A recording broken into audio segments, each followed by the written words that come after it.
Amazing Spider-Man issue 1 is one of the most important Marvel comics to exist. And of course it is.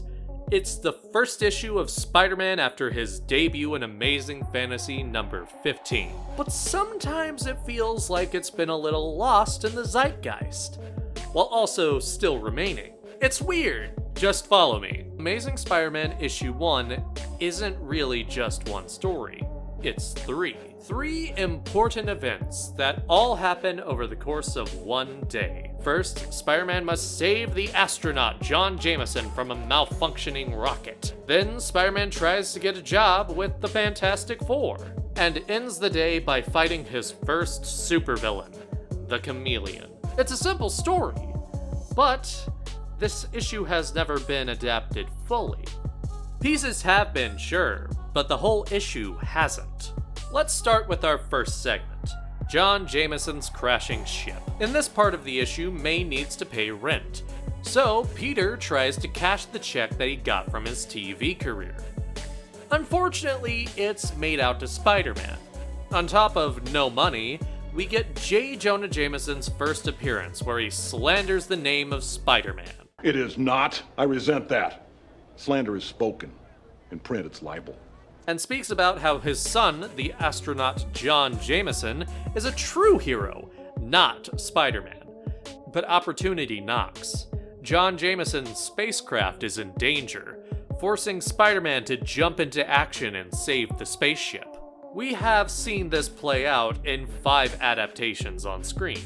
In Spider-Man the Animated Series, Spider-Man isn't really able to save the ship, but he does save Jameson. The episode also takes the opportunity to connect 2 other Spider-Man stories. The first appearance of Rhino, where he's trying to get John Jameson's space spores. It makes sense in context.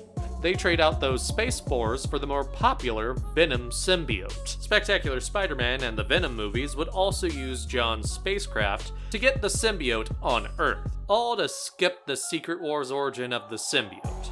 So we can get to Venom's story sooner. Spider-Man doesn't get to save the spacecraft in any of these adaptations. In the animated series, the shuttle crash lands on George Washington Bridge, with Spider-Man arriving to the scene after. In Spider-Man Unlimited, he tries to stop Venom and Carnage from getting on John's shuttle that's flying to counter Earth and ultimately fails. Spider-Man isn't involved in either Spectacular Spider-Man or the Venom movies' spacecraft crash at all. Spectacular's reasoning being it's in Florida, and the Venom movies being he doesn't exist.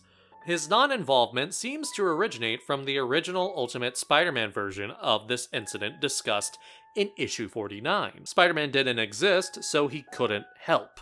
So John died on that ship, scarring Jonah, and he admits that this death clouds his judgment on Spider-Man because his son, to him, is a true hero, which is something that is a consistent trait with J. Jonah Jameson, whether his son is alive or dead. John Jameson's shuttle attack in Spider-Man Unlimited sends him over the edge. But this time he's gone too far. My paper is prepared to pay $10 million to anyone who can identify Spider-Man or aid in his capture. In Spectacular Spider-Man, Jonah doubles down on the Menace talk when the Daily Globe sells more papers about Spider-Man than the Daily Bugle's front page story of John's dangerous shuttle mission. Now, I did say 5 adaptations and have only discussed 4, while the Ultimate Spider-Man cartoon takes a unique direction with this story. Instead of a spacecraft, it's a moon base, with Spider-Man and his team going up to see what's happened to John Jameson after a complete shutoff of communication. Jonah appears too, pleading for S.H.I.E.L.D. to help his son in one of the very few times in this series where he's vulnerable, and not just a literal 2-dimensional screen. I appreciate your support in this trying time. My son, John Jameson, means everything to me, and I implore all able-bodied agencies to set aside terrestrial menaces, like Spider-Man, and direct all resources to reaching the moon and finding out what has happened to John. Don't worry, their base isn't being attacked by Venom. It's being attacked by Manwolf. Yeah, remember when I said unique? For those outside the know, Manwolf is a creature that John Jameson transforms into sometimes. While this is a very different direction for this story, we do get Spider-Man being a true hero in this. going the furthest distance to save a life. And he actually gets to save John this time. So 1.5 out of 5 isn't bad, but there's still something missing here in all of these. Ah, of course, Chameleon and the Fantastic Four. The Chameleon is attempting to steal missile plans for the Soviet Union and tries to use Spider-Man as a fall guy. But Spider-Man figures it out fast and puts the Chameleon behind bars. Very simple. And despite being a staple of Spider-Man as his first supervillain, this plot's been only kind of adapted on screen a few times. In Spider-Man the Animated Series, he's an international assassin hunted by S.H.I.E.L.D. He's hired to kill 2 diplomats at a peace treaty, which is a nice update to his Cold War plan. There's never any frame-ups for Spidey, unfortunately, but there's a few mix-ups and he impersonates Peter Parker. Spider-Man 2017 has a plan a little closer to the original. He frames Spider-Man for a robbery to get his attention and tries to subdue him for his employer. Overall, underwhelming. But Spectacular Spider-Man does have something much closer to the original scheme. Dimitri's actually attached to the John Jameson plot. After the symbiote is found on John's ship, it's shipped off to Connor's lab. There it's almost stolen by Black Cat, but ultimately attached to Peter. Chameleon was also there disguised as Curt Connors, and hired by a general to steal the specimen. It didn't work out, so Plan B comes into being when the Bugle is throwing the menace spiel all over the news. Dimitri disguises himself as Spider-Man to commit several robberies to make up for the lost paycheck, ultimately coming to a close as the real Spider-Man exposes the fake and stops him in a boat chase just like the original comic, minus the helicopter, submarine, and again, the Fantastic Four. Spectacular Spider-Man has the closest of any of the adaptations, but 2/3 do not make a whole. Well, I've got some bad news. The first meeting between the FF and Spidey has never been adapted on screen. In the Fantastic Four piece of the story, Peter doesn't have money. What's new? Wait, at the time, this is new! So Peter swings off to the Fantastic Four to put in his job application. He tries to impress them with a little tussle, but this is all for naught, because the First Family is strictly non-profit, and oh yeah, it's called the Fantastic Four. So he says they can get stuffed, then flips off.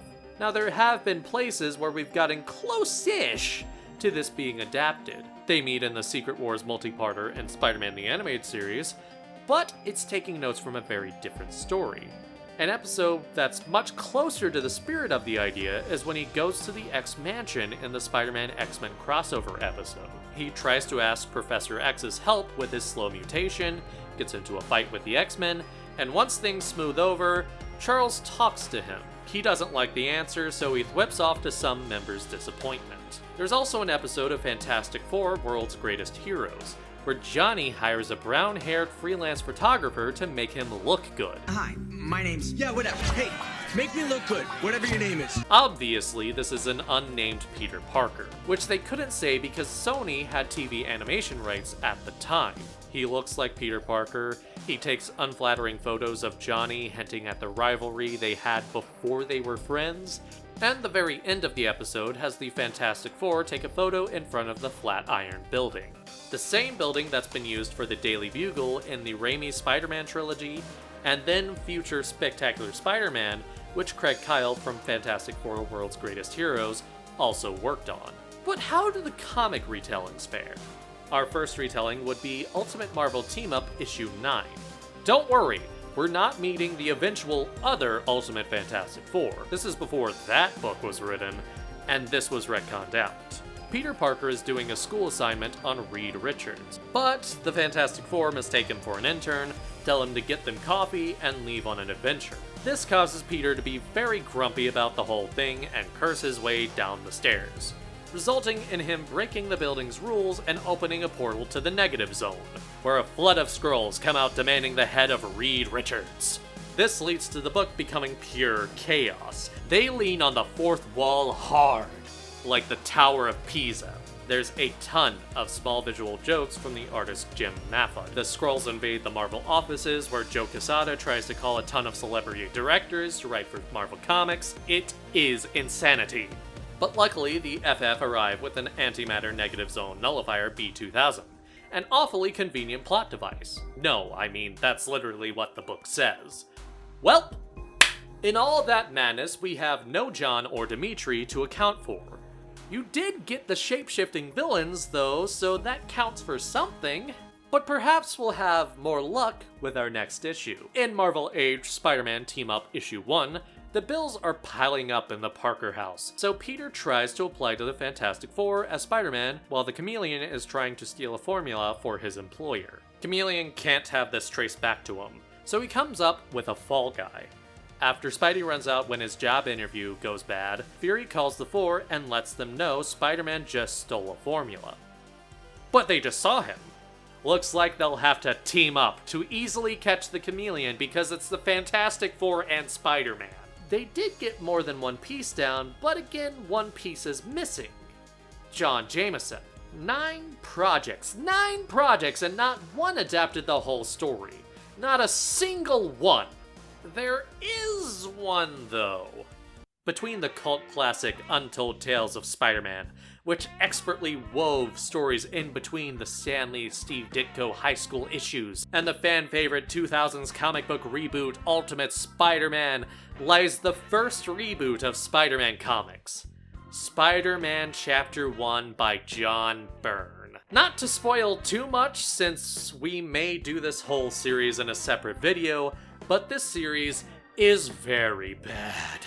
It overcomplicates those classic issues in an attempt to make it simpler for then modern readers. For example, Norman Osborn and Sandman are cousins, because they're hair. Anyway, in Spider-Man Chapter 1, Issue 2, Spider-Man goes to the bank to cash his check that's written out to Spider-Man. And he's successful? What the fuck? Instead of the ironic one panel from Amazing Spider-Man Issue 1, we have 5 pages, dedicated to Spider-Man proving that he is Spider-Man with his powers, the bank letting him open an account as Spider-Man, then Chameleon replicating Spider-Man's powers to empty his bank account. And what nefarious plans does Chameleon have for Spider-Man's money? To finance his criminal career, of course! That $100,000 goes to the dastardly deed of buying expensive computer equipment to call his boss, Dr. Doom, because Chameleon is now Letvarian? Because it's the 90s, baby! Russia's not a problem anymore, and never will be again! Oh. John Jameson's shuttle is geographically mapping North America, and Doom wants to keep his secret North American bases secret, so he has Chameleon upload a virus to the shuttle to stop its mission, which causes the craft to start crashing. Now, Spider-Man's out of money, so he stops by the Fantastic Four to apply, but it doesn't go well, as you've heard. So he swings off and stops Chameleon from posing as him and saves John and the crew in the shuttle. How are the Fantastic Four connected to all this? How are they handling Doom's attack on North America? They're not. Because they're not in the rest of this book. The letter of the day is why? Why? Like, yeah, the original issue didn't have that much connective tissue, but it's about the pressure of being broke, and things keep getting worse for Peter. The Daily Bugle goes after him, which leads the Fantastic Four, Chameleon, and the city to believe he might be a criminal. The Chameleon gets his idea of exploiting Spider-Man because he watched and read the news. He comes to the conclusion that he's broke, being chased after the police, and can be framed. And the story is bookended by the Fantastic Four reading about Spider-Man and worrying about him. How does a story with more connections to these pieces feel worse? But hey, why am I pointing out that nothing gets Amazing Spider-Man Issue 1 just right? They leave stuff out of adaptations all the time. Well, it's because it's Amazing Spider-Man Issue 1. Without adapting John Jameson, we could be looking at a less interesting J. Jonah Jameson. Plus, John Jameson has his own stories, but if you're just watching a few adaptations, you could be stuck with Spider-Man 2's bitten by a radioactive white bread John Jameson. When you could be reading about Manwolf, don't you want to see a space werewolf fight Carnage? Without adapting the Chameleon's frame-up, the audience could just be led on over and over and over and over and over again about using Chameleon when in reality, it's probably not happening. Sometimes you even get Kraven without a single mention of his relation to Chameleon. The worst case has already come to pass though. Spider-Man's relationship with the Fantastic Four. It's a beautiful friendship that started out in a rough place but grew into something wonderful. The few heroes Peter constantly can trust to be there for him, and in turn they can rely on him. Like when Peter was dealing with the black suit. To finally put it to rest, he swung over to the Baxter Building and asked Reed Richards to help him. And then, since he doesn't have any clothes, he's got to grab a paper bag and a spare Fantastic Four uniform to go out there as Bagman. But Kurt Connors constantly takes that place in other adaptations, and often Bagman doesn't have the Fantastic Four connection on him. Or when Johnny supposedly died, the rest of the four asked Peter to join. You've seen that spider suit several times, but if you're not reading the comics, it's just a cool, different suit. Spider-Man and the Human Torch haven't gotten to have that timeless friendship outside the comics. Just tiny references. And I know, film writes this. Fantastic Four. Didn't you guys chart in the 60s? Film writes that. We don't know that guy. We thought we did. But for a long time, Marvel's had the characters under one house in animation and video games. So what gives? Look, no adaptation is going to get everything you want, but take this as a cautionary tale. When you don't adapt some characters, you can cut off storylines that they matter in, and that affects the remaining characters. Quicksilver and Scarlet Witch without Magneto, Venom without Spider-Man, Ultron without Hank Pym, Ra's al Ghul without Batman, Batman without Robin, it can feel incomplete. So if you're ever left a little unsatisfied, maybe explore a little bit with your adaptations. Or, hey, you can always go to those good old classic comics.